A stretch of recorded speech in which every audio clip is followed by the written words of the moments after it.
In 3, 2. Welcome, guys, to the Chop podcast. It is episode 4. I'm Tony. And I'm Jack, and we are brought to you by Boot Crew Media down here in New Orleans. We are. And guys, we are very, very excited today. We partnered up with two of our very good friends and a fantastic restaurant with Union Ramen. We have Chef Nate and Jeff in today. How you doing, guys? Good, What's happening? What's happening? Thank you for having us. Yeah, man. Perfect. Thank you all for joining. We appreciate taking the time out today. I'm sure you had a pretty busy schedule today. So St. Patrick's Day. St. Patrick's Day. So we already had a couple of shots of Jameson for St. Patrick's Day and that liquid courage. So we're ready to rock and roll. Man, I like the way you guys roll. That's pretty good. I haven't had anything yet except, I just cracked this Paradise Park open. Got to get to it, Jack.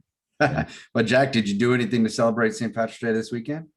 Nothing in particular to celebrate, St. Patrick's Day, but I did go to this place called Avo. It's an Italian spot over, I guess, kind of uptown off of Magazine. That's on Magazine, right? Yeah, it's on Magazine. Oh, I love that spot. Have you been? Yeah. I've been there once when it first opened. Man, they had some Great food. Yeah, the food was on point over there. I think the chef is Nick Lama. I think I'm getting that right. Okay. Yeah, Nick Lama. That's it. Chef Nick Lama. He did some really good stuff, man. I don't know if you've ever been there, Tony, but I have not. I mean, Chef Nate says it's good, and he's a chef. Right, that definitely helps. Definitely gotta go there. I trust that. So, but that's where I went. What about yourself? I actually went to Biloxi for the weekend. It was the wife and I's 4-year wedding anniversary, so we went over to Biloxi to Nice. a quick little getaway.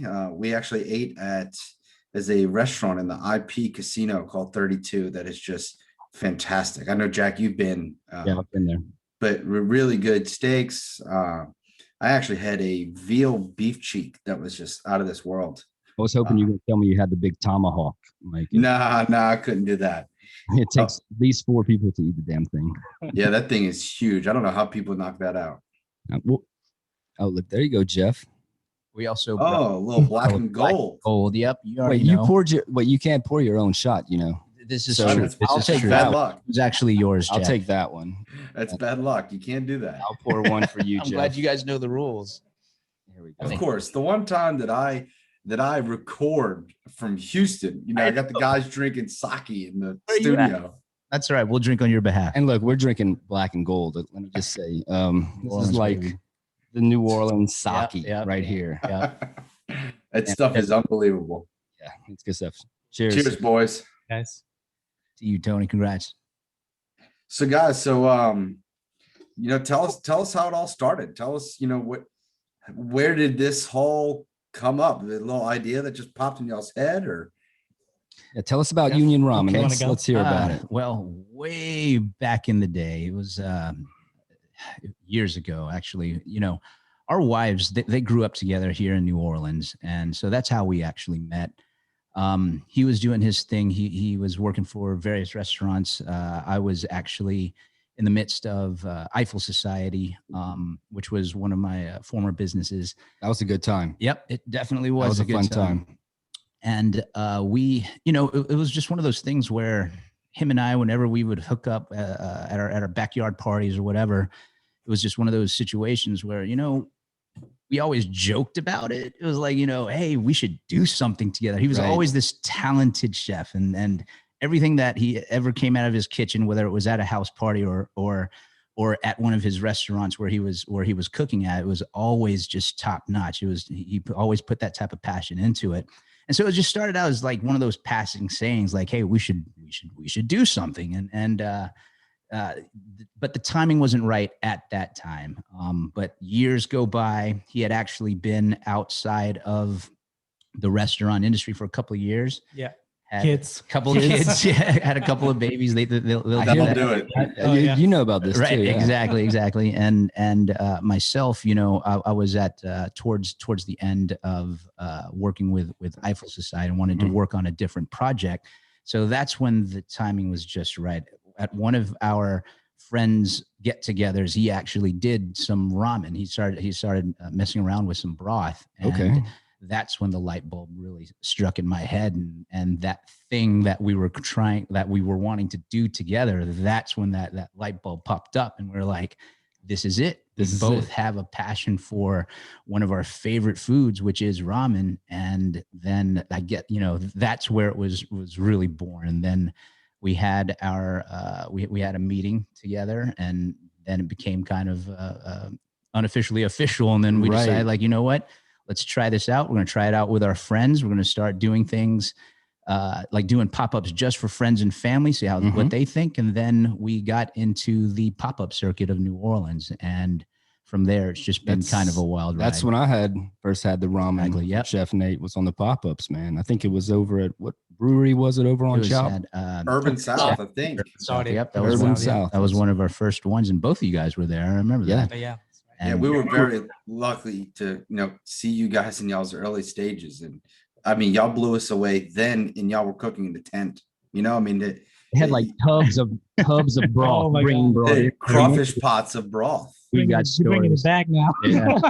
We got stories, man. Like, Urban South, thank you to them for giving us that first opportunity. But man, I still remember, because we were doing these pop-ups in like 80+ degree weather without air conditioning, serving hot soup, all like fish burners. Right. You know what the craziest, on crawfish burners, right? You know what the craziest part of that is? It was hot as hell outside. Right. People were still showing up for hot ramen. That was amazing. Absolutely. That surprised us too. It really did. Yeah, that's pretty amazing, One of y'all's first ones, I remember, it was at Urban South, and it was hot as all hell. And my wife came late, and like, you guys had sold out. Like, that goes to show you, like, it was 90 degrees outside. We're about to eat 120 degree, 140 degree ramen. And everyone still wanted it. It was like, you couldn't sell enough of it. The love that they have for us, man. It was amazing. Like, they waited around for us, had the patience for us. That's awesome. And just waiting for that broth. I'm like, wow, you guys are amazing. Yeah, and that definitely gave us more motivation to kind of keep this thing going. Keep it going. So, well, Chef, what is it about ramen? Like, what's so special about the ramen? What about your love and passion for that? Yeah, well, I used to stay in California for a little while, for about 5 years, and I had a ramen over there, and I had one of the best ramen. I went to LA, and I had this, like, man, it's crazy good. I don't know how to explain it. The noodle was perfect. The broth was just creamy. Yeah. And I fell in love with it. And after that, I like, you know what? I want to do ramen. I want to do some kind of ramen, create my own style, and hopefully it'll be just as good, or introduce it down to New Orleans. Yeah, I mean, and that's how I connected with Jeff and talked about the. There's only a handful of ramen places, I think, in New Orleans when you guys first started doing the pop-ups, right? That's right. It was, it's still relatively new to New Orleans. Shout out to all the people that were doing it. Everyone had their own distinct flavor, different style, and that's the beautiful thing about ramen, is that it's not really held to tradition like some sashimi, like sushi, sashimi, even the way that people do crawfish. People are stuck to that tradition, right? Various cuisines, where ramen is still a relatively new cuisine, and we even had our insecurities about what we wanted to do. We always wanted to bring the flavors that we grew up with, right? Whether it was, he has a Vietnamese background, I have a Filipino background. Of course, we live in the city that is arguably the best food in the world, New Orleans. No doubt. Right. And we always wanted to bring those flavors to the Japanese ramen, which is, at the time when we were first doing it, we loved it. But it wasn't until we actually went to Japan. We actually attended. I remember this. That's right. I remember those photos. The Tokyo Ramen Show. Wow. This was pre-COVID. So this was like, this is the largest ramen festival in the world. Just imagine like Jazz Fest number of food booths, but every single one of them was ramen and different style.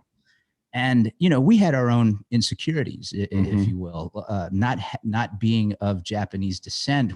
Our insecurity was like, man, are they going to like it? Are they going to accept it? Are people going to accept it, accept that fact? And when we went to Japan, all it did was reinforce our confidence. And because what we discovered at the Tokyo Ramen Show was that there were so many different styles. Like every chef had their own take on it. And they come from the various regions of Japan. That's awesome. You know, most Americans are accustomed to the tonkatsu ramen, which is the pork-based broth. But there are so many different styles, from shoyu to tori to mazemen to. Do you remember sukumen. the uni ramen that we had? The umi ramen. Uni. Oh, wow. And it turned into a broth. They're not ready yet, chef. They're not ready yet. I've had uni once before in Las Vegas, and I'm skeptical about it, but right. I don't know. If you tell, I'll try it. I'll try it again for sure. It's an acquired taste, but when you get used, you understand the flavor, and you get used to it. It's like this rich and creamy and umami. Right. The richest in the ocean you can find, and you put it in a broth. Right. Wow. And you slurp it in like the perfect noodles, man. I'm telling you right now, it's the best ramen you ever had. So is this something that's going to be on the menu in the future? Maybe in the future. Maybe Chef, are they ready? I'm not sure. Is New Orleans ready? That'd be nice. I tell you what, there's one thing I think about ramen, like to prove your point is, when you think of gumbo, gumbo's great. Everyone has their own variations, but still it's all kind of gumbo, right? Like it's kind of, whereas ramen, I feel like, once I've had you guys, now I eat it a lot more when I go out of the States. I don't think I've had the same bowl twice. It's like everyone's got their own touch on it, which I think is cool. Like you can love ramen and never get tired of it because it's always different. It's always, when you go to these different vendors, it's just like you said, every chef's got their own take on it, and it's fantastic. I know, like the only one I've ever had before was the pork broth, and the one you had mentioned, the tonkatsu. Yeah, tonkatsu. Yeah, I'm not very fluent in that. That's okay. But now at y'all's restaurant at Union Ramen, I like the mazemen. Yep. Mazemen, yeah. I can't even say them. That's but okay. I know which one I like. That's our brothless style of ramen. Took us a while too. Yep. Yeah, that's there's that we still can't. You have that, correctly, but we try. You break the yolk into it, you mix it all with the sauce underneath it. Oh yeah, that dirty mazemen is unreal. I mean, that is my favorite. Yeah, thank you. Yeah, with those confit oysters. I mean, oyster mushrooms. Good Lord, that's like last meal material. Seriously, if I ever go to jail for the rest of my life and I get sentenced to death, give me those confit oyster mushrooms. Are unbelievable. Tony, when that happens, we got you. Yeah. Perfect. Final meal on the outside. Yeah, man. The concept of the mazemen was because in New Orleans, we get hot weather all the time. That's right. Mm-hmm. Yep. So hot broth sometimes it's a little overwhelming. It's like, what? I don't want any hot broth on a hot day. Mm-hmm.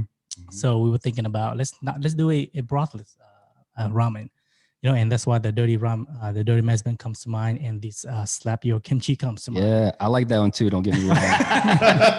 That is a second bestseller. I'll tell you about it. It's really good. It's really dish. awesome. Yeah. Hey, they seasoned this one with Slap Your Mama. I'm gonna give a selfless.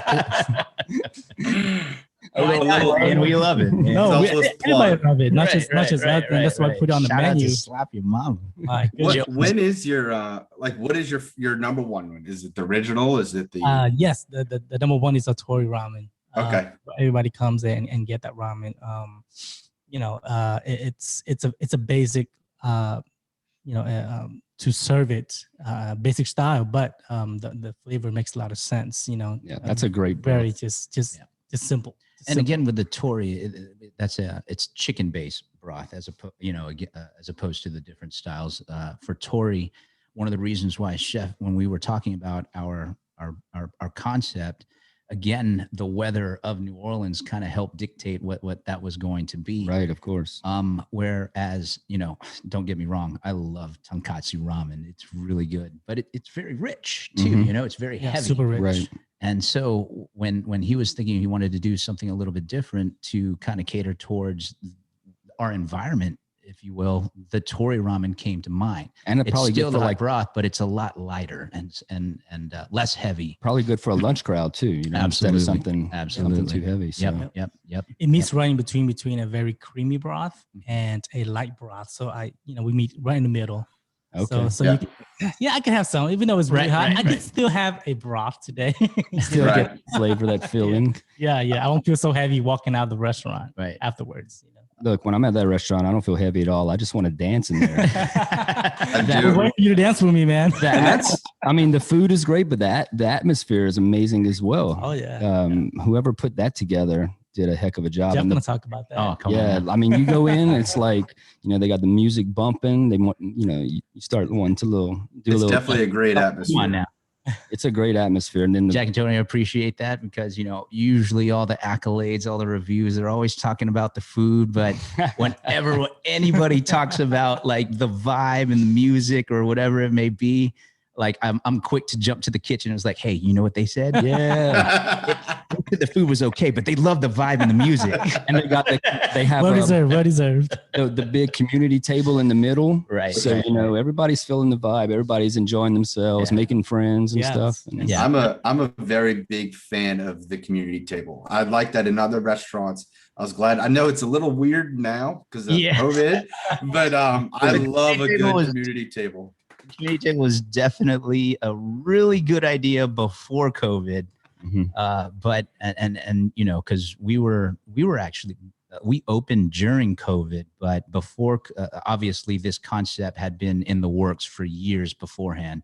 Right. But it still works because obviously we're still doing the distancing and everything, and even with that community table, and it shifts. We can make space between people for so that they can feel comfortable. Hopefully one day we'll get to utilize the community table the way it should be used. I think it's going to be sooner than later. Yeah, I think it's sooner than later. And you know what? Also, I feel like we're looking over something that's pretty important. We've talked about ramen since, but y'all have some of the greatest apps ever. Like say you're not a ramen guy. You have so many apps that are unbelievable.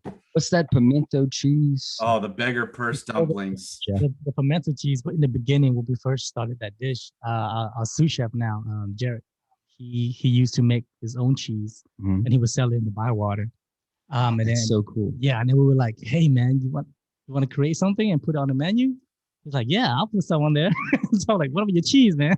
I love that. And so he would make the cheese, and then we would create something around that cheese and make it into a dumpling. And then we put, a red wine reduction. We put blueberries on there, mushroom chips, and and just put the whole thing together. And people they loved it, man. I love that dish. It's still on the menu today. That's one of those dishes that you think about it, and then you just like want to give a standing ovation to the chef that created it. Because one thing, it's not something that you would normally think goes together. Like think about it. You got pasta, pimento cheese. Don't you have some kind of like a blueberry or what's the sauce like? It's a red wine reduction with some red vinegar. That's it. Like you wouldn't think that should go with pimento cheese, but when you take that bite, it is out of this world. Thank you. That's the shit that killed Elvis. Hell is just killing me, right? Much larger scale. And then that barbecue stuffed squid is also something very unique but fantastic. Yeah, it's it's something that I want to reminisce the New Orleans kind of soul to it.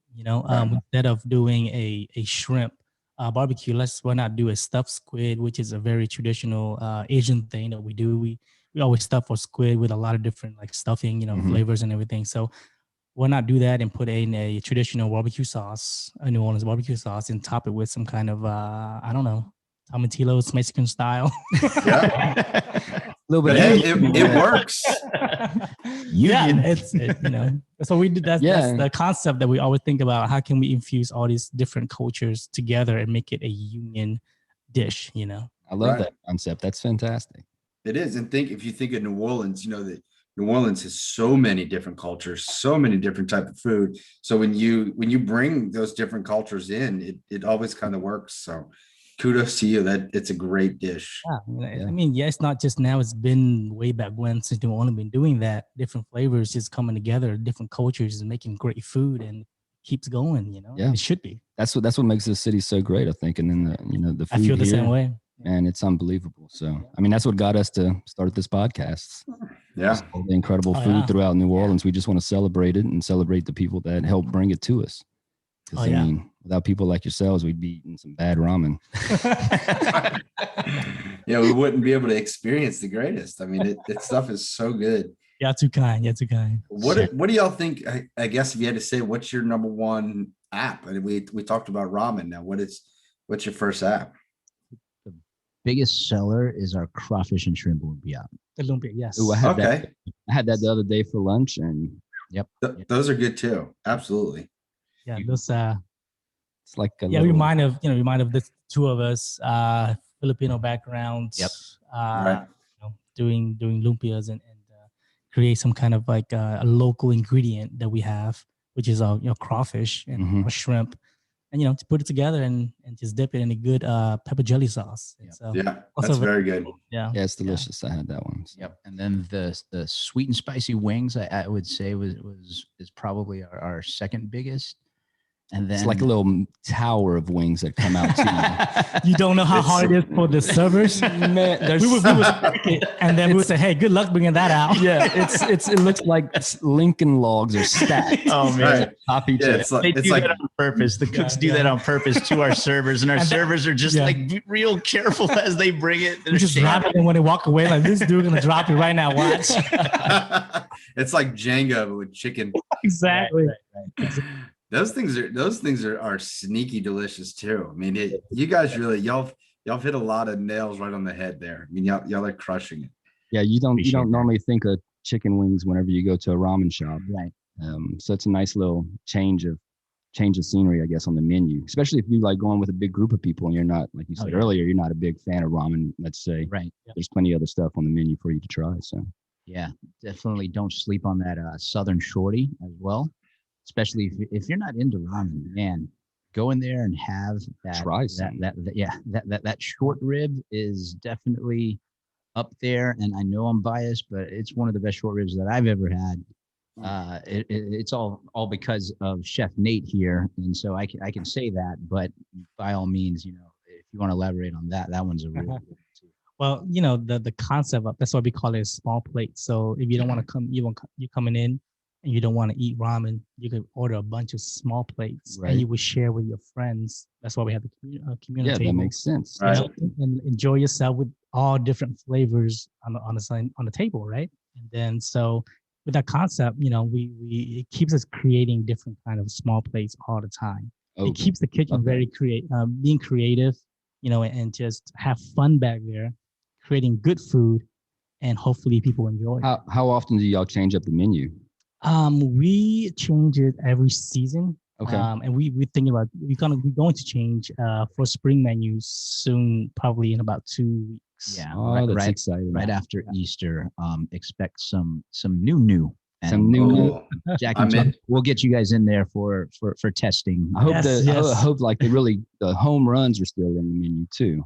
Oh yeah. We're gonna keep some of the stuff that we love. And some of the stuff we think needs some improve on. We're going to do different things, and hopefully, people will enjoy it. But Chef, I think there are going to be some people that are going to be disappointed by the stuff that we're actually removing from the menu. Oh no! Don't do it to us. Things, but they'll return one day. But there's only so much the kitchen and the menu can hold, and so. Hopefully it'll when it does come back, it'll be big news. It'll be like the McRib or something. I like that though. I like when menus change. When things come and go. When I can't get something that I love, so I look forward to it more. I think it's great. So that's awesome. I'm excited for you guys. Appreciate it. Y'all are rocking and rolling with it over there, and everything's been delicious that I've had. The atmosphere has been fantastic. It's fun. Jack, do you remember for the opening? I think we ate every single thing on the menu that night. It was like a sampler dishes or something, right? Yeah, but I had 4 samplers. Yeah, I mean we had enough samples to make full plates, but we did have like a full plate of everything. You're right. Along with those, what was that drink? It was the tell us a little bit about the drinks. That was this one. I believe it was the Yuzu Summer that you Yes, that's it. I think I got everybody feeling good by the end of the night. Yeah, that was, if the food wasn't good, it tasted good. I promise you that. But luckily it was good. Yeah, I mean that's another component of the restaurant. I mean, there was a time when we were first opening because we built our kitchen And obviously we could have like been like, man, let's just open up a restaurant and as soon as possible. But we decided to take our time to make sure that we got that liquor license as well, which is totally, a privilege to have. Right. And because again, we're in New Orleans. Of course, when you're eating, you're going to want to drink. So Right. Obviously people are going to come for the food, but at the same token, we wanted to put the exact same effort that Chef Nate has put into the kitchen. Myself and my bartenders and bar managers, we wanted to put that same type of passion in our bar.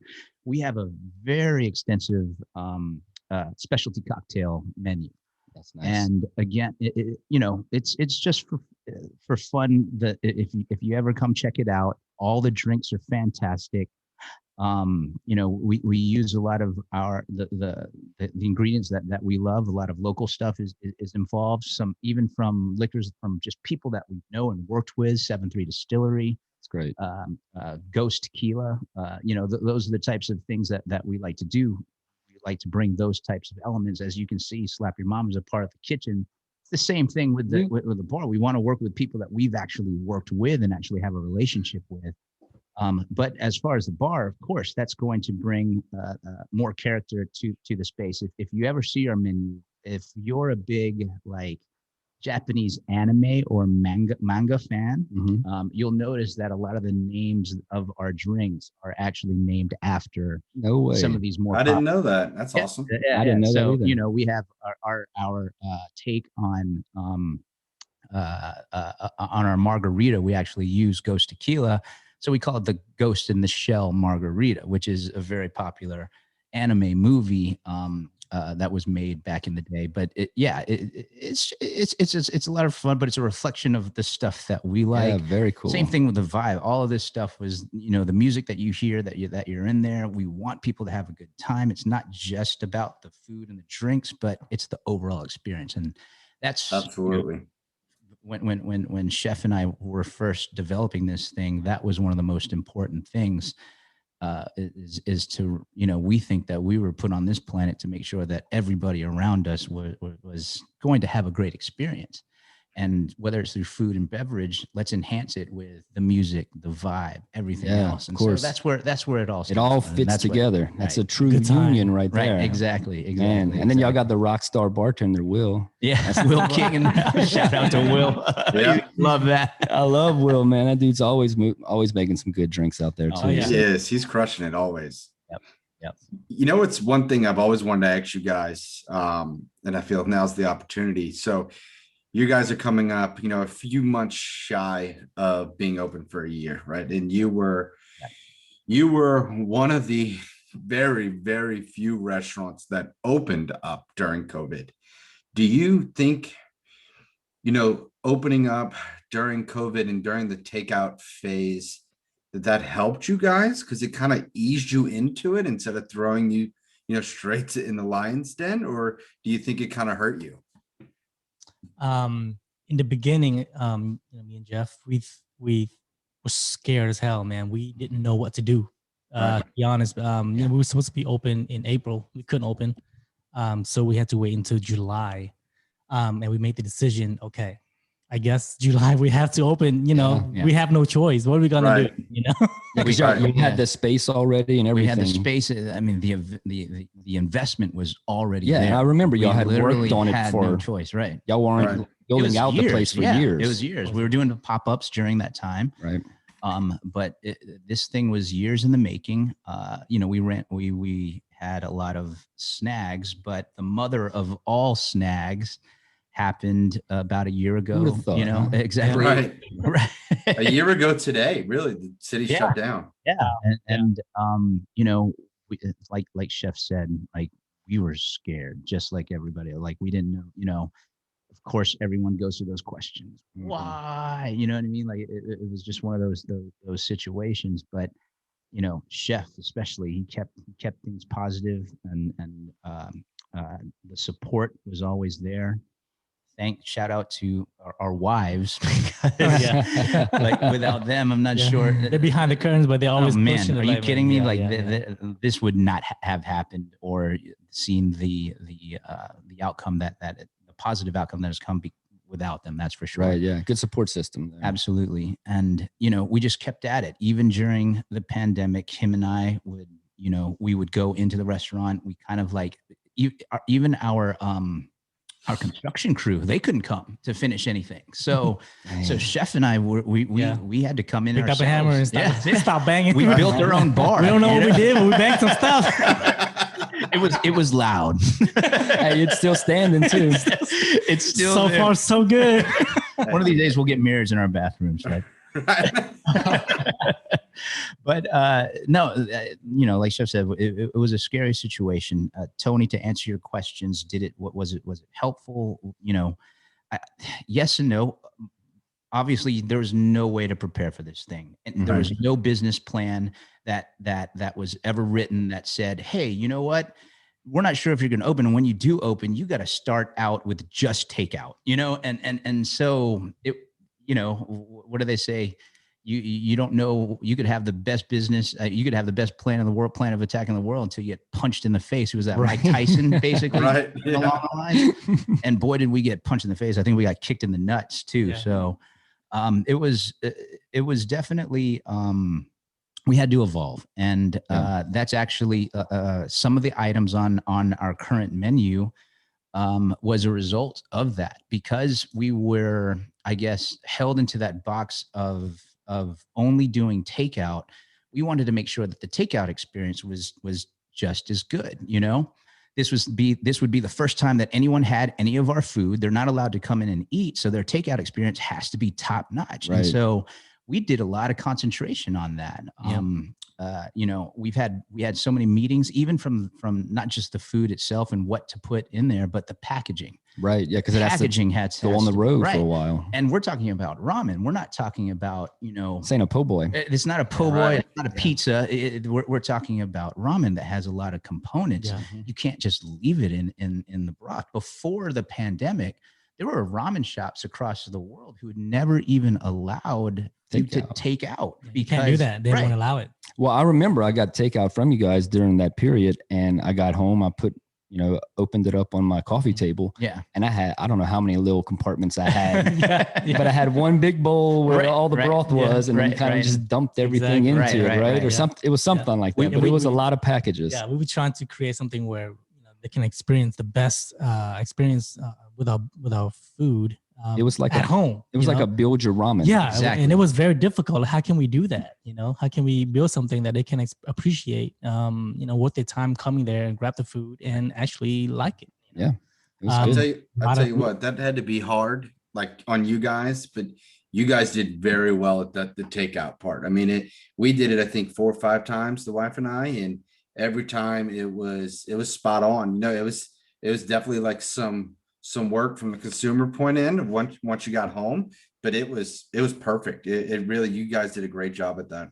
People knew they made the right call whenever you'd show up to pick up your takeout. They had a nice little crowd of people. They had all ordered, and they were either there. They were probably early for their takeout. Right. They were waiting for it. Yeah, they had a line, man. It was great. We wanted to treat it kind of like a ramen kit, if you will. There is a little bit of work that you got to do to put the things together, but we actually gave you guys some instructions. It was perfect. Yeah. Well, there was a whole instructional card. Right. We made this instructional card for both of the styles of ramen. There's actually easy to use instructions for all of those that are doing takeout. So, that's very convenient, especially for people such as myself who didn't eat a whole lot of ramen actually before you guys opened. So that's what's the number one thing that we were scared of the most. Like, can they enjoy the food if it's takeout? And we were nervous. We were really, really nervous. What are we at? What capacity are we at now? In phase 3, I think we're at 75%. 75%. So we can, if we had a full house, our capacity is actually about 50 people. Okay.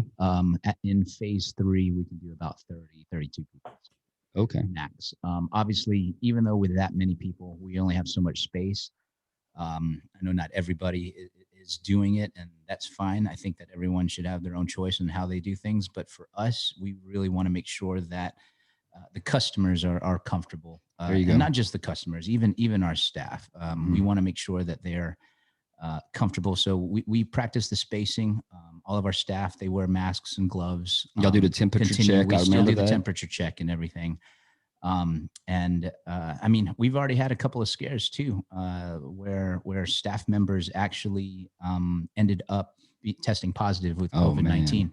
They're all okay, and that's first and foremost and everything. Sure.